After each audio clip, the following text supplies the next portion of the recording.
అందరికీ వందనాలండి. ఈరోజు దేవుడు మన కొరకు సిద్ధపరిచిన వాక్యమును చదువుకుందాం. మేలైన దానిని అనుసరించి నడుచుకునుడి. ఏది మేలో అది మనం ఎరిగి దానినే చేయాలని దేవుని వాక్యం మాట్లాడుతోంది.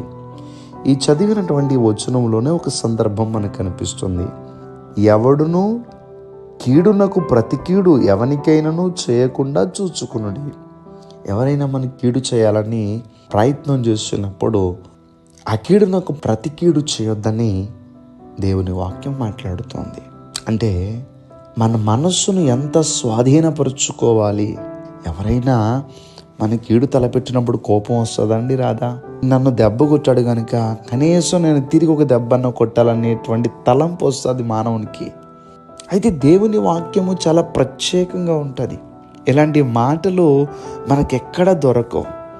యేసుప్రభు వారు ఒక సందర్భంలో అంటారు, నిన్ను ప్రేమించిన వారిని నువ్వు ప్రేమిస్తే నీకేంటి ప్రయోజనం? ఎవరైతే నిన్ను ద్వేషిస్తున్నారో వారిని ప్రేమించు అంటున్నాడు యేసయ్య. అబ్బా, ఎంత చక్కగా చెప్తుందండి వాక్యం.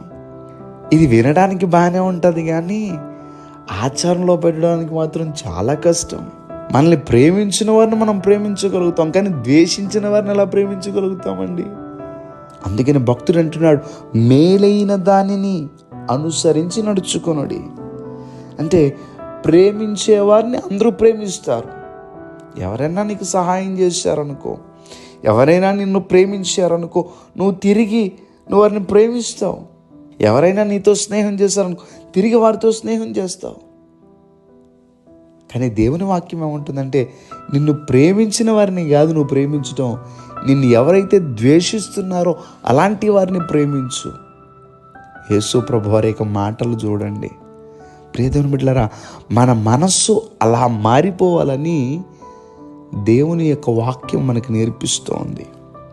మన మనసును ఎంత స్వాధీనపరుచుకోవాలి. ఎవరైనా మనకి కీడు తలపెట్టినప్పుడు, ఎవరైనా మనల్ని ద్వేషించినప్పుడు తిరిగి వారిని ప్రేమించగలమండి? ఆ మనసు అస్సలు రాదు. అది చాలా కష్టం. కానీ మన మనస్సును అలా మార్చుకోమని యేసు ప్రభుల వారు చెప్తూ ఉన్నారు. మేలైనది ఏదో అదే మనం చేయాలి.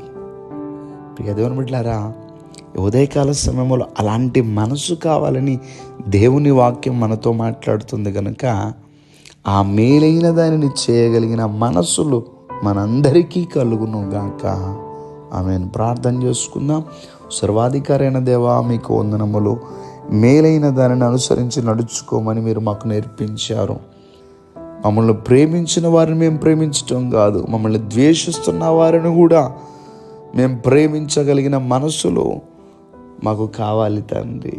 అట్టి అనుభవాన్ని దయచేయమని ఈరోజు నిబిడల వారి పనులు ప్రారంభిస్తుండగా నిబిడల పనులకు మీరు తోడుగా ఉండి వారి అవసరాలన్నీ కూడా తీర్చి నిబిడల చేయి పట్టుకుని మీరు నడిపించమని యేసుక్రీస్తు వారి యొక్క నామం పేరట అడిగి వేడుకుంటూ ఉన్నాము పరమ తండ్రి. Amen, amen, amen.